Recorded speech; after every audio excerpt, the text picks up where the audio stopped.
All right, so what is your fear factor when it comes to math and science? Say on the scale of 1 to 10, just to keep it simple. A carpenter, not a teacher, with a fistful of degrees has a solution for you. Just pick up a hammer and help build a house. Yep, that is the solution, very simple. Well, joining us from Memphis to explain all of this are Dr. Shirley Raines, president of the University of Memphis, and Perry Wilson, founder of If I Had a Hammer. We thank you both for being with us today. Good morning, Yes. Well, Perry, let's start with you. Talk about exactly how this program, If I Had a Hammer, works.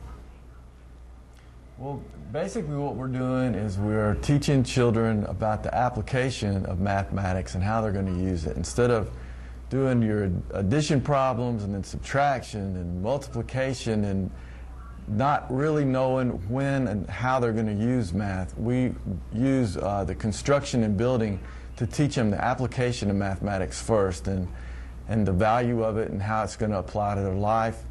And then we take it and put it back to the book. And you're standing in one of the houses that you've built because of this program. Let's talk about that, because what inspired you to start If I Had a Hammer? You struggled with dyslexia as a child and on through your teenage years as well. And then you had some trouble with math courses as well. Did you just think, you know what, I became a carpenter. This is a way to put real-world application into the hands of children so they can learn math?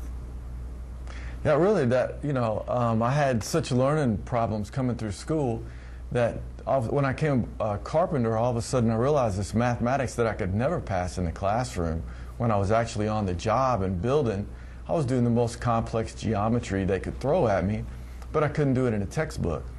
And so I came up with the idea. Actually, I had a friend that's little boy was struggling in school, and I built a tree house with him, and I was trying to teach him math like I had taught myself, and that was kind of the catalyst for the idea. And when all of a sudden he took off with it and loved it, then 18 years ago, that's when it started. But I think all children can learn if they have the opportunity to apply. And some 400,000 students have taken part in this program. Let's talk with you, Shirley, for just a moment. You are hosting this project on the campus there. Why this project? Are you seeing that it's really making a difference in the lives of children? We know it's making a difference in the lives of children, that they're learning more.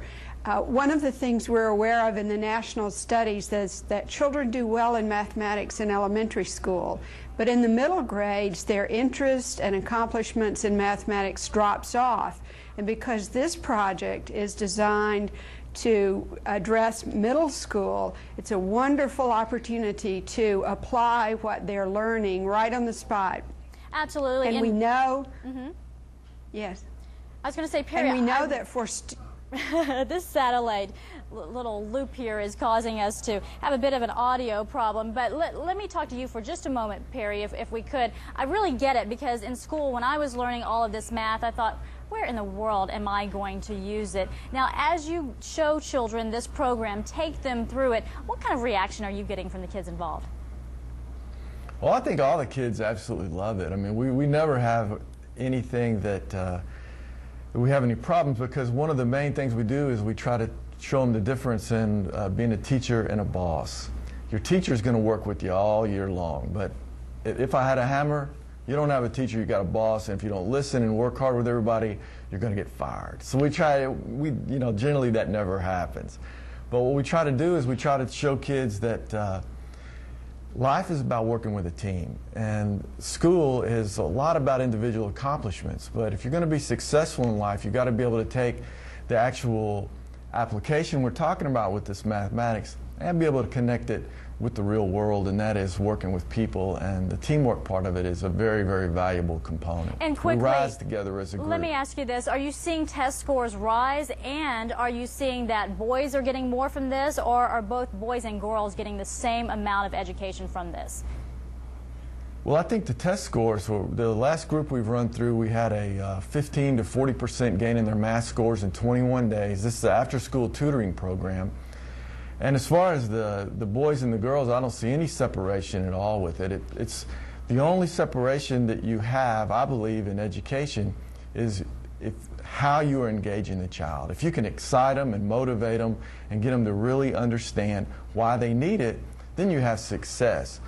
For children that struggle at all, the biggest obstacle you have to do is to be able to get them to understand that they're perfect just like they are, and they can achieve this, and we're going to try to have some fun and show you how it's going to really work in your life. Who doesn't want to pick up a hammer? All right, Perry, That's right. Wilson, and Shirley all kids Raines. love to build.